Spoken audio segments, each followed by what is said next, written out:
بسم اللہ الرحمن الرحیم۔ السلام علیکم۔ امین کرتا ہوں خیریت سے ہوں گے، ٹھیک ٹھاک ہوں گے۔ اللہ تعالیٰ آپ سب کو خوش و آباد رکھے۔ ناظرین، خانہ کعبہ روئے زمین پر مسلمانوں کے لیے سب سے زیادہ مقدس مقام ہے، اور ہر سال حج کی موسم میں حجاج کرام اس کے چاروں طرف طوافی کرتے ہیں۔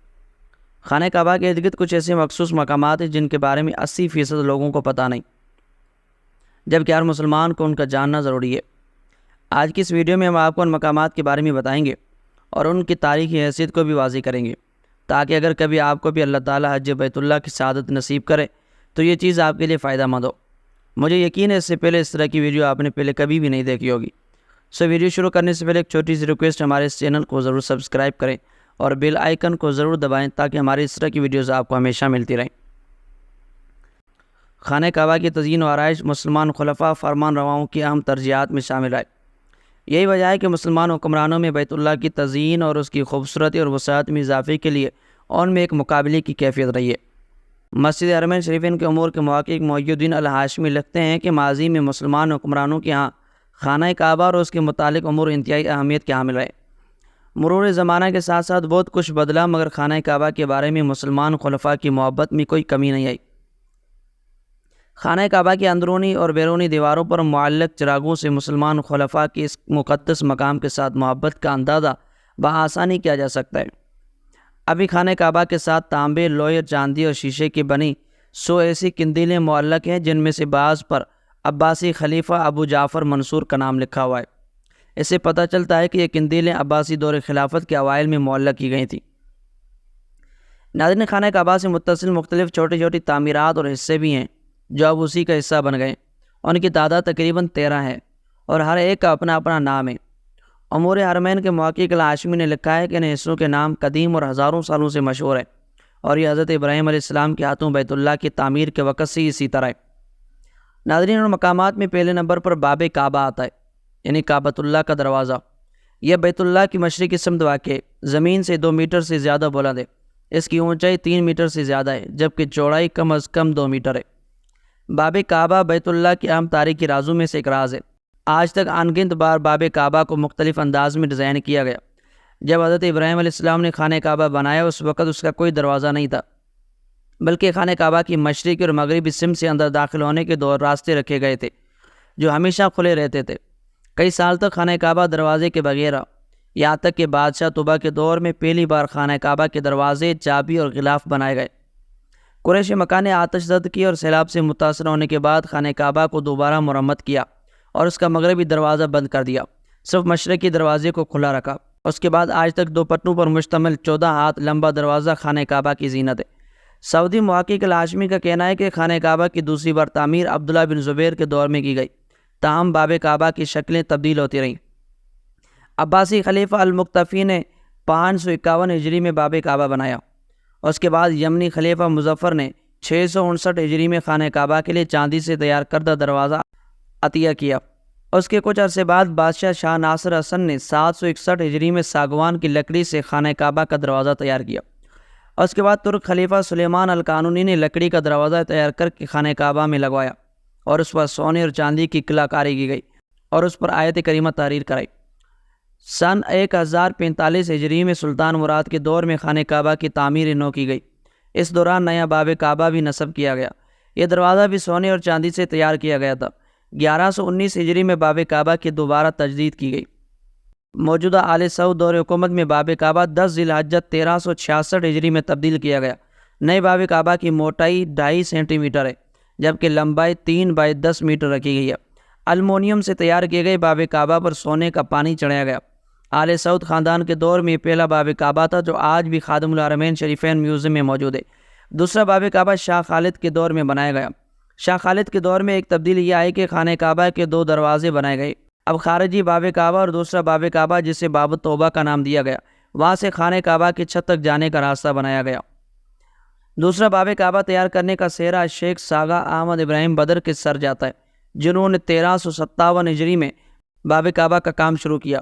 اس دروازے میں لکڑی کی 10 سینٹی میٹر چوڑی تختیاں لگائی گئیں۔ تکمیل کے بعد اس پر سونے کا پانی چڑھایا گیا۔ باب کعبہ کی تیاری میں 13 ملین ریال خرچ ہوئے اور اسے 1399 میں نصب کیا گیا، اور آج تک یہی باب کعبہ موجود ہے۔ ناظرین دوسرے نمبر پر حالۂ حجر اسود ہے۔ خانہ کعبہ میں نصب حجر اسود کے گرد نصب کردہ حالے کو صدیوں قبل خالص چاندی سے تیار کیا گیا۔ سب سے پہلے حجر اسود کا حالہ عبداللہ بن زبیر نے 64 ہجری میں بنوایا۔ حالہ اس لیے بنایا گیا تاکہ حجر اسود کو کسی قسم کی گزن پہنچنے سے بچایا جا سکے اور اس کی خوبصورتی میں اضافہ کیا جائے۔ عباسی خلیفہ ہارون رشید نے 199 ہجری میں سابق تو کہ حجر اسود میں خرابی کے بعد نیا حالہ تیار کیا۔ کرامتہ کے دور میں حجر اسود کو بھی نقصان پہنچا۔ بنی شیبہ نے 1339 ہجری میں نیا حالہ حجر اسود کا تیار کیا۔ سدنا خاندان کے تیار کردہ حالے کو 1079 ہجری میں تبدیل کیا گیا۔ عثمانی خلیفہ سلطان عبد المجید خان نے 1268 ہجری میں نیا حالہ حجر اسود کا بنوایا۔ یہ حالہ خالص سونے سے تیار کیا گیا تھا اور اس پر آیت الکرسی نقش کی گئی۔ یہ حالہ 13 سال تک رہا۔ اس کے بعد 1281 ہجری میں سلطان عبدالعزیز نے چاندی سے نیا حالہ تیار کروایا۔ حجر اسود کا آخری حالہ عثمانی خلیفہ سلطان محمد رشاد نے 1331 ہجری میں بنوایا اور یہ حالہ آل سعود کے دور تک قائم رہا۔ شاہ عبدالعزیز نے اپنے دور میں 1366 ہجری میں خانہ کعبہ میں کئی ترامیم کی، جن میں حالہ حجر اسود کی تبدیلی بھی شامل ہے۔ ناظرین تیسرے نمبر پر میزاب کعبہ ہے۔ میزاب کعبہ جسے میزاب رحمت بھی کہا جاتا ہے، یہ وہ خوبصورت پرنالہ ہے جو خانہ کعبہ کی چھت پر جمع ہونے والے پانی کو زمین تک پہنچانے کے لیے بنایا گیا۔ سب سے پہلے میزاب کعبہ قریش نے بنایا جب انہوں نے خانہ کعبہ کی اثر نو تعمیر کی تھی۔ میزاب کعبہ کی تیاری بعثت نبی سے 5 سال قبل ہوئی اور آپ صلی اللہ علیہ وسلم نے بھی اس کی تیاری میں حصہ لیا تھا۔ قریش کے دور کے بعد اب تک میزاب کعبہ 12 مرتبہ نئے سرے سے بنایا گیا۔ عبداللہ بن زبیر، حجاج بن یوسف، ولید بن عبد الملک نے میزاب کعبہ سونے سے بنوایا۔ عثمانی خلیفہ سلطان عبد المجید خان نے 1276 ہجری میں میزاب کعبہ تیار کروایا اور یہ آج تک سعودی عرب میں سرکاری میوزیم میں موجود ہے۔ ناظرین چوتھے نمبر پر الشاذوران کا نام آتا ہے۔ خانہ کعبہ کے نچلے حصے میں زمین سے متصل سنگ مرمر کی اس پٹی کو شاذوران کہا جاتا ہے، جو کعبے کے حجر اسماعیل کے سوا باقی 3 سمتوں میں ایک ہی انداز میں بنائی گئی ہے۔ سعودی محقق الہاشمی کا کہنا ہے کہ الشاذوران غیر عرب اصطلاح ہے۔ سب سے پہلے شاذوران عبداللہ بن زبیر نے بنوائی۔ اس کا مقصد کعبے کی دیواروں کو پانی لگنے سے کمزور ہونے سے بچانا اور غلاف کعبہ کو زائرین سے تحفظ دلانا تھا۔ عبداللہ بن زبیر کے بعد 542 ہجری، 636 ہجری، 660 ہجری، 670 ہجری اور 1010 ہجری میں اس کی تجدید کی گئی، جبکہ سعودی عرب کی حکومت نے شاہ فہد کے دور میں 1417 ہجری میں شاذوران کی تجدید کی۔ اس کی تیاری میں زرد رنگ کی سنگ مرمر کی جگہ کرورائے نہایت عمدہ 5 سینٹی میٹر موٹی ٹائل کا استعمال کیا گیا۔ سین مطاف سے اس کی اونچائی 11 سینٹی میٹر سے 40 سینٹی میٹر تک ہے۔ الشاذوران میں 36 نئے حصے جوڑے گئے، جبکہ حجر اسماعیل میں 46 حصے ہیں، جن میں سے 22 بالائی سطح پر 24 دیواریں حجر اسود کے ساتھ ہیں۔ اس کے ساتھ غلاف کعبہ کی 27 کڑیاں جوڑی گئی ہیں۔ الہاشمی کا کہنا ہے کہ الشاذوران کے 8 ٹکڑے باب کعبہ کی دائیں جانب نصب ہیں۔ یہ خشک جگہ ہے اور اسے گوندنے کی جگہ بھی کہا جاتا ہے، کیونکہ حضرت ابراہیم علیہ السلام نے کعبے کی دیواریں اٹھاتے ہوئے ان کا مسالہ اسی جگہ گوندا تھا۔ یہاں نصب شاذوران کے بلاکوں کی لمبائی 33 سینٹی میٹر اور چوڑائی 21 سینٹی میٹر ہے۔ ناظرین 5ویں نمبر پر غلاف کعبہ کا نام آتا ہے۔ خانہ کعبہ کے ذکر غلاف کعبہ کے تذکرے کے بغیر ادھورا ہے۔ سعودی محقق الہاشمی کا کہنا ہے کہ غلاف کعبے کی تیاری مسلمان خلفاء کی اولین ترجیحات اور دلچسپیوں میں شامل رہی۔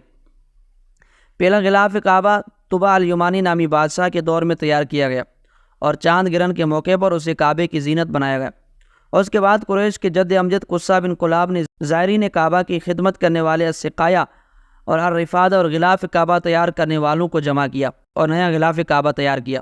یہ غلاف قریش کے دور تک رہا۔ فتح مکہ کے بعد سن 8 ہجری کو نبی کریم صلی اللہ علیہ وسلم نے یمنی کپڑے سے غلاف کعبہ تیار کرایا۔ اموی دور حکومت میں غلاف کعبہ سال میں 2 بار تبدیل کیا جاتا، ایک 10 محرم کو اور دوسری بار ماہ سیام کے آخر میں تبدیل کیا جاتا۔ عباسی خلفاء کے دور میں غلاف کعبہ پر خلیفے کا نام لکھنے کی روایت پڑی۔ اس کے علاوہ غلاف کی تیاری کی جگہ اور تاریخ بھی لکھی جانے لگی۔ عثمانی دور خلافت میں غلاف کعبہ مصر میں تیار کرنے کے بعد حجاز روانہ کیا جاتا۔ غلاف کی تیاری کے بعد اس کی حجاز روانگی سے قبل مصر میں اور حجاز میں جشن منایا جاتا۔ 1345 تک مصر غلاف کعبہ کی تیاری میں سرگرم رہا، مگر اس کے بعد مصری حکومت نے غلاف کعبہ کی تیاری روک دی۔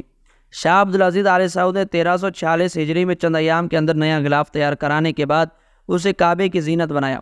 پرانے زمانے میں غلاف کعبہ ریشمی کپڑے سے ہاتھ سے تیار کیا جاتا تھا، مگر اب سعودی عرب کی حکومت نے غلاف کعبہ کی تیاری کے لیے ایک باضابطہ کارخانہ قائم کیا ہے، جس میں سال بھر ماہرین بہترین اور اعلیٰ معیار کے کپڑے سے غلاف کعبہ تیار کرنے میں مصروف عمل ہے۔